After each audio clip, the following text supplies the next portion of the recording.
Bedo Kamala Harris koso Donald Trump, ma en duoko ma pinje duto rito e kinde ma yiero maduong' mar jatend piny Amerka dhi nyime. Yiero mar 47 mar jatend piny Amerka en kit yiero mopogore gi mamoko, kaluwore ni Kamala Harris nowene thuolo mar chung' kod jatend piny ma pod ni e telo nyaka sani, Joe Biden. Ka komachielo, Donald Trump en jatend piny Amerka mokwongo mochwal e doho. Jafwambo marwa Efi Nyakidi miyo ler. En duoko ma piny ngima rito gi siso.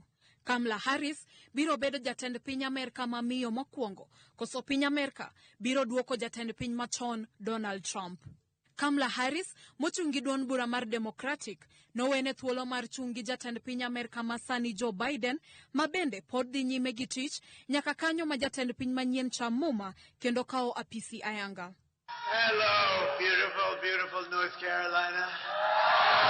Kombachielo, Donald Trump, mochung' gi duond bura mar Republican, en jatend piny Amerka mokwongo mosechwal gi ketho mopogore kendo yalne bura e nyim doho.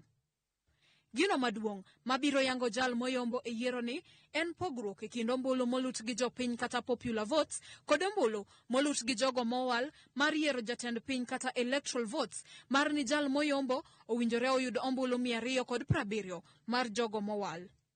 Machielo en kaka gwenge moko 7 biro luto ombulu. Gwengegi oting'o counties mag Arizona, Georgia, North Carolina, Nevada, Michigan, Pennsylvania kod Wisconsin. And Pittsburgh, we are not going back. Nyaka sani, wengni duto rango counties 7 e sama itieko luto ombulu otieno makawuono. Gino ma piny duto rito en kaponi jatend piny manyien ma piny Amerka dhi bedo Harris koso Trump. Efi Nyakidi, Ramogi TV.